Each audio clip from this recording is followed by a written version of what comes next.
Et bonjour les amis turfistes, c'est Simon, je suis très heureux de vous retrouver une nouvelle fois pour un vendredi soir à Vincennes, un quintet à 20h15, une épreuve intéressante de niveau européen, des chevaux italiens, scandinaves et français au départ. Il va y avoir du sport et ça va être très intéressant de décortiquer tout cela. Je vous donne bien sûr la base, le favori, le choco, le tocard du jour, ma sélection, mes préférés, mes outsiders. Bref, j'espère que vous allez en faire bon usage, les amis, et j'espère surtout pour ma part, évidemment, avoir choisi les bons, évidemment, c'est le but. Bon, et j'espère aussi que vous êtes bien installés et que vous avez de quoi noter, parce qu'il va y avoir plein d'infos sur ces 14 chevaux. N'oubliez pas le petit pouce, ça encourage beaucoup les amis turfistes, bien sûr, ça encourage la chaîne. Votre soutien est plus que jamais précieux, très précieux, chers amis turfistes. Merci à ceux qui mettent le petit pouce tous les jours, vous êtes les meilleurs. Un petit coucou à ceux qui ont commenté notamment la vidéo d'hier, vous étiez très nombreux à y aller de votre petit commentaire, votre petit cheval préféré, votre petite sélection, votre petit billet d'humeur sur les arrivées précédentes, pas de problème, tout le monde est le bienvenu les amis, tant que ça reste constructif bien sûr.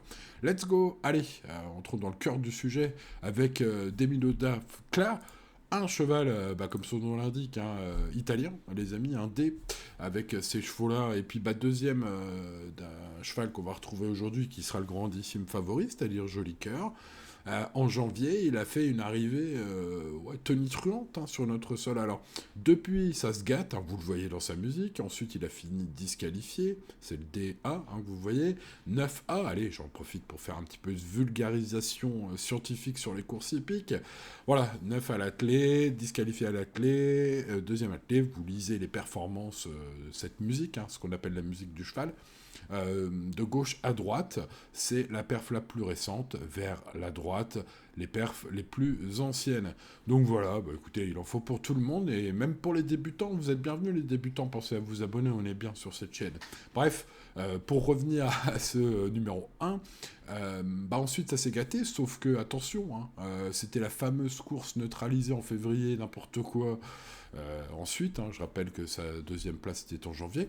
Donc ensuite, en février, on peut dire que ça s'est vraiment très très mal passé. Ensuite, il est 9ème, mais a payé un très mauvais numéro de départ, le pire numéro de départ derrière l'autostart. Donc on ne peut pas forcément non plus lui en tenir rigueur. Alors, que faire, Simon, aujourd'hui avec ce numéro 1 alors regardez sa cote, 23 contre 1, c'est bien, on va mettre ça dans nos champs réduits, tout simplement. Grosse surprise, pas impossible de ce numéro 1. On passe au 2, Downtown As, qui lui aussi sera dans mon champ réduit. Il a une belle cote, évidemment, ça me plaît bien. Mais malgré ses chronos peu convaincants en Italie, je trouve que sa première en France à Anguin pour sa rentrée était excellente. Alors, il se frotte cette fois à quelques inconnus, vous le savez peut-être, ces chevaux italiens qui courent sur 1006 ou 2100 départs lancés le plus souvent en Italie. En France, il découvre là aujourd'hui, en tout cas, Downtown As, la longue distance et le départ volté. Enfin, elle découvre ces conditions chez nous. Elle a déjà un petit peu couru comme ça en Italie, mais pas sur aussi long. Bref, pour ce qui est des infos des pistes, Eric Bondo, son entraîneur, pense que ça ne va pas déranger son cheval. Peut-être une belle info. En tout cas, du coup, la méfiance est de rigueur. Si vous cherchez une belle cote, allez, on glisse aussi ce 2 dans les champs réduits. Alors, je n'ai pas gardé Domingo Bar, le numéro 3. C'est peut-être une erreur. Il est avec JMB aujourd'hui. Mais j'aime pas trop son 0 sur 6 à Vincennes. Alors, certes, il n'a pas été trop chanceux, c'est vrai. Mais bon, à un moment donné, 0 sur 6, voilà. Alors, JMB aux manettes. Un rachat est attendu par son coach. Sachez-le. Mais, moi, il doit me rassurer.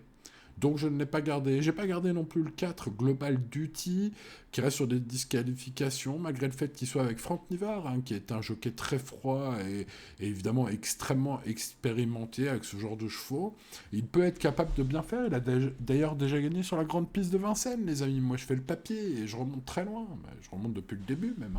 Donc voilà. Alors il n'a pas bien couru à Agen la dernière fois. Il est parti à la faute. Il n'a pas été trop à l'aise corde à droite. Bon, il revient corde à gauche. Ici, sachez qu'au niveau des infos des pistes, Monsieur Ericsson indique par téléphone, hein, Monsieur Ericsson, par téléphone au reporter de génie, et j'ai pu écouter cette interview, que le cheval n'est pas forcément revenu à son meilleur niveau. Donc bon, bah écoutez, on va pour l'instant tenter une impasse un peu risquée sur ce 4. On passe donc au numéro 5, De Gaulle Griff, qui a gagné en 1:12:40 sur 2850 mètres à Vincennes. Alors si cette donnée technique ne vous parle pas, sachez que c'est un excellent chrono, pour la catégorie bien sûr, hein.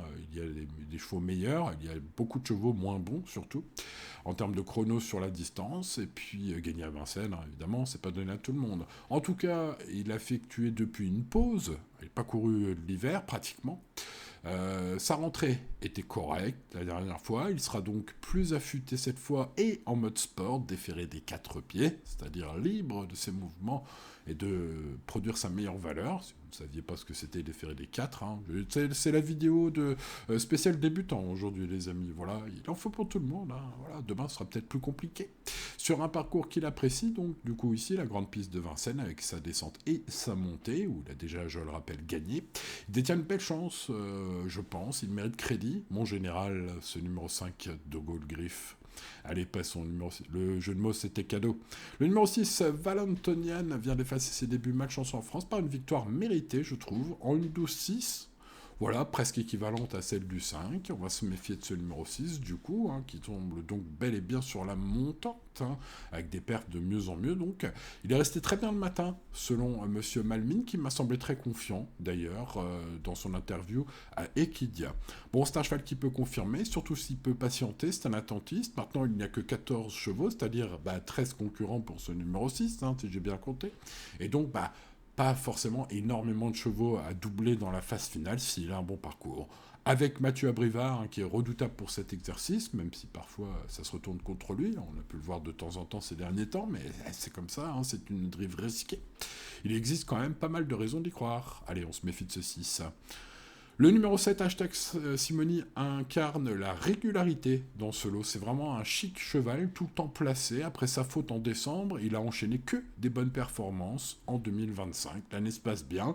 Il est piloté par le redoutable Alex Abrivard. Il a montré sa forme, sa compétitivité dans cette catégorie depuis janvier. Du coup, comme c'est un cheval qui donne toujours le meilleur de lui-même et que sa cote est aux alentours des 10/1, sa cote probable, estimée à environ 10/1, ça me semble être un choix très intéressant et ça pourrait être un joli choco. On passe au 8, Oblivion, dont la fiabilité n'est pas la qualité première. Il a bien couru récemment malgré une faute pour finir. Il reste en bonne forme, il apprécie Vincennes, il est déféré des antérieurs cette fois. Et écoutez, pour toutes ces raisons, et l'écurie redoutable de Dominique Lochneux, hein, parfois, si ça reste un peu tout rien dans cette écurie, il peut tout à fait remettre les pendules à l'heure dans ce lot prenable, hein, pour ce numéro 8, Oblivion, que je vais garder assez haut. Passons au numéro 9, Kingslayer Pellini, qui a gagné de très belles épreuves avec un certain Matt Juice. Si vous êtes un grand habitué de la chaîne, hein, parce que là, faut vraiment regarder tous les jours pour savoir. J'aime beaucoup Matt Juice, qui est un pilote que l'on voit très très peu en France, hein, étant donné que il pilote pratiquement qu'en Scandinavie. Mais pour suivre toutes les courses, sachez que c'est un pilote que je trouve extrêmement talentueux. Alors, il a fait gagner Kingslayer Pellini à très bon niveau là-bas. Depuis, le cheval n'est plus chez Daniel Wajten, son ex-entraîneur. Du coup, il est chez les frères Martens, hein, Vincent et Charles Martens. Et donc, ça se passe beaucoup moins bien. Maintenant, vu la qualité qu'il a montrée en Suède notamment, hein, et en Norvège, ce numéro 9 pourrait tout à fait dynamiter ce quintet. Voilà, alors après, il faut voir comment il est au canter, si la cote est vraiment intéressante, mais ce 9 est un choix, par défaut, mettez-le dans vos champs réduits, hein. C'est ce que je vais faire en attendant de voir les dernières infos. On passe au numéro 10, Joli Cœur, qui sera le grand favori de ce quintet, c'est logique, ultra régulier, ultra compétitif, il sait tout faire dans un parcours, il bénéficie de la confiance de Mathieu Mottier, que j'ai cru comprendre très confiant, même si, il parle de podium si tout se passe bien, hein, mais bon, déjà, dans la bouche de Mathieu Mottier, c'est déjà bien. C'est très rassurant, voilà, un cheval qui n'a jamais déçu à Vincennes pour le moment, il n'y a pas de raison que ça continue pas, cette belle série, donc je dis, c'est le favori logique. Je n'ai pas gardé le 11, par contre, Jacques Adip Rouet, après un été 2023 spectaculaire à haut niveau, La flamme semble éteinte hein, pour Jacques-Adi Brouet. Non, il n'y a pas de jeu de mots, il y a juste voilà, un constat des faits. C'est navrant depuis. Alors le cheval est plus le même. Voilà, est-ce qu'il était juste précoce? Est-ce qu'il y a quelque chose qui l'a gêné? J'en sais rien. Loin de moi l'idée de juger ce cheval. Il pourrait tout à fait se réveiller un beau jour. Je le souhaite à son entourage, bien sûr. Mais je n'ai pas gardé, je ne le conseille pas pour ce vendredi ce 11. On passe donc au numéro 12. Alors, j'aime ce cabron, hein, les amis, pas de problème. Hein, le jeu de mots est encore une fois offert. Mais c'est un cheval peu fiable. On se dirige vers un Tourien, à mon avis. Il a sa place sur le podium en valeur pure, mais il semble un peu victime du syndrome de la première fut la meilleure. Hein, pour son arrivée en France, il a gagné, et depuis, ça semble moins bien. Alors c'est peut-être moi qui me fais une idée, sur la foi bien sûr de ce que j'ai pu observer depuis de nombreuses années. Hein. Souvent les chevaux scandinaves comme ça, ils arrivent, ils font une super perf, puis après on les revoit plus à la fête. Est-ce que ce sera le cas pour ce numéro 12? Bah dites-moi, est-ce que je le mettrai dans mes champs réduits? Ouais, peut-être sur un de mes tickets avec un champ large, je mettrai ce 12, mais je ne l'ai pas gardé dans mon prono. On passe au numéro 13, Oscar Van Albeck, irréprochable depuis décembre dernier à Vincennes. C'est finalement à Reims qu'il a gagné la dernière fois, toujours avec Franck Ouvry, hein, qu'il connaît par cœur maintenant. C'est la course visée depuis par Suzanne Lavigne, son entraîneuse, hein, ce vendredi soir. Voilà, allez, face à des rivaux qu'il a déjà croisés avec des bonnes lignes, hein, ce numéro 13 mérite un large crédit. Ce sera ma base, mon cheval préféré. J'espère un cheval en or à l'arrivée, les amis. Mais bon, les courses, faut les courir. Hein. En tout cas, il a une belle carte à jouer en théorie, ce 13. Terminons cette étude, les amis, par le 14, dont les meilleurs titres sont plutôt sur des hippodromes comme Laval ou Cholet.